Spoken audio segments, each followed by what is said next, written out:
Schengen visa दिया है Italy ने और आपको एंटर करना है स्विट्ज़रलैंड से। क्या ये पॉसिबल है?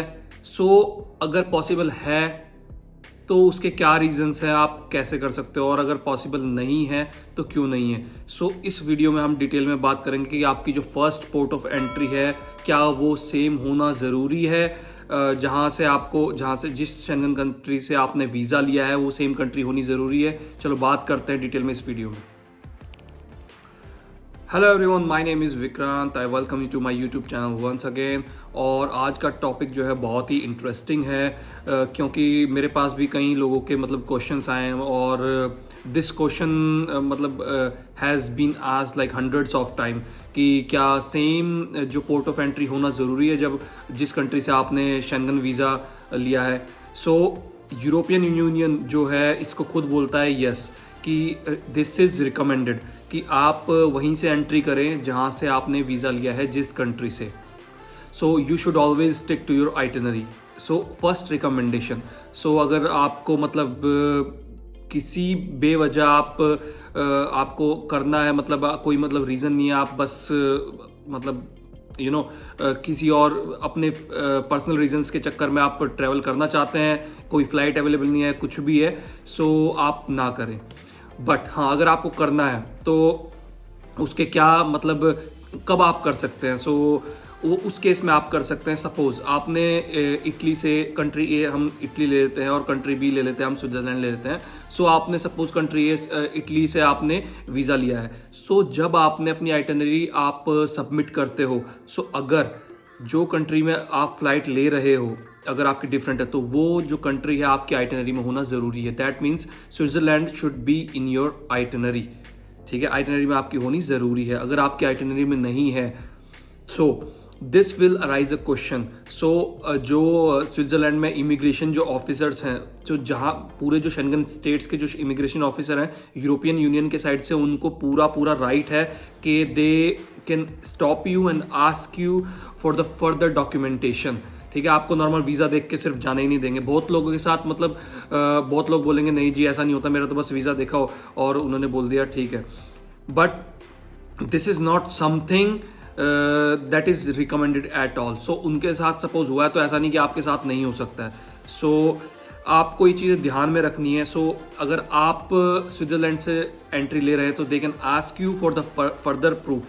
आपने जो शेंगन वीज़ा जो लिया है वो इटली से लिया है, तो आपकी आइटनरी में फिर आप जो आपका जो फाइनल डेस्टिनेशन पॉइंट होना चाहिए इटली ही होना चाहिए।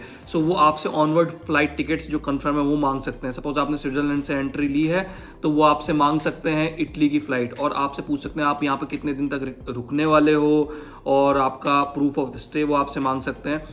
क्योंकि उनके पास जो है शेंगन, आप ये डोंट इवन फॉरगेट कि आपने तो यार एम्बेसी में इंडिया में आपने लगा दिए आइटनरी, उनको क्या पता चलेगा। लेकिन नहीं, उनके पास आपके सारे डॉक्यूमेंटेशन, आपकी फ़्लाइट टिकट जो भी आपने दिए आइटनरी जैसे आपने दिए, उनके पास सारा रिकॉर्ड होता है। Do not even try to falsify them. कोई भी रीज़न मत देना, जो बी 100% ऑनेस्ट। ठीक है, 100% ऑनेस्ट रहना। जैसे आपने डॉक्यूमेंट्स लगाए हैं उसी तरीके से आप उनको सब चीज़ें बोलनी है। आपको वहाँ पे डॉक्यूमेंट्स शो करने पड़ेंगे इमिग्रेशन ऑफिसर को, अगर उन्होंने मांग लिए तो। ठीक है, फर्दर डॉक्यूमेंटेशन के लिए। और अगर आपके पास, and they can even refuse. ठीक है, अगर उनको सस्पिशियस लगा या कुछ भी लगा ना, they can even refuse you and they can send you back to your home country. This is not something that I recommend, or this is not something that I do not do, I won't ever do, because this could lead to your entry, your entry refusal at the Schengen immigration. ऐसा क्यों करना है? अगर आपकी अगर आपको बहुत ये कोई रीज़न नहीं होता कि सपोज अब मुझे वहाँ की फ़्लाइट नहीं मिल रही तो मैं यहाँ से मैं ले रहा हूँ। नहीं, आपके आइटनरी में वो चीज़ होनी चाहिए।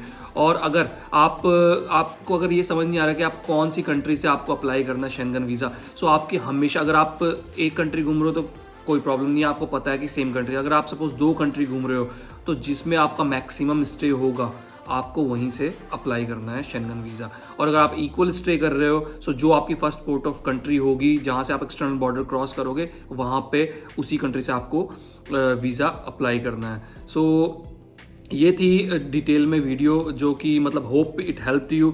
और आई नेवर रिकमेंड एनीवन कि आप ऐसा करें, but in case just in case अगर आप करते हैं तो आपको क्या चीज़ें ध्यान में रखनी है, सो मैंने आपको यहाँ पे बता दी हैं। सो अपनी ये डॉक्यूमेंटेशन ध्यान में रख के करना, और अगर आप किसी पोर्ट ऑफ एंट्री आपका दूसरा है तो डॉक्यूमेंटेशन अपने हमेशा साथ में रख के चलना, और हमेशा अपने आपके आइटिनरी में इंक्लूड होनी चाहिए वो जगह जो आप पोर्ट ऑफ एंट्री पे जो पोर्ट ऑफ एंट्री आपकी चूज़ कर रहे हो, तो वो आपके आइटिनरी में ऑलरेडी इंक्लूड होनी चाहिए जो आपने सबमिट किया था। सपोज आपने आइटिनरी में अगर लिखा है वहाँ पे 5 डेज आप, और उन्होंने आपने बोला कि यहाँ पे मैं 3 डेज रुकूंगा, उन्होंने क्रॉस चेक कर लिया, so you are falsifying the information, because at the submission of your application आपने लिखा कुछ था और आप इमिग्रेशन पे बोल कुछ और रहे हो। सो प्लीज़ इस चीज़ का ध्यान रखना, और हमेशा जो है जब भी कुछ भी ऐसी चीज़ें करो तो अपना प्रॉपर रिसर्च करके तब आप किया करो, ठीक है। सो बहुत सारे केसेस होते हैं जो लोग बोलते हैं नहीं कर सकते हो, ये वो कर सकते हो, ठीक है, लेकिन आपको ध्यान क्या उसके रूल्स हैं, तो आप अच्छे से रूल्स पढ़ो और ऑन योर ओन रिस्क आप कर सकते हो, कोई प्रॉब्लम नहीं है। मैं इस चीज़ को रिकमेंड नहीं करूँगा। So thank you very much for watching my video, and I hope आपको इस बारे में एक ठीक इन्फॉर्मेशन मिल गई हो, and I wish you all the best and wish you all the success in life, and see you in the next video. Bye bye, take care.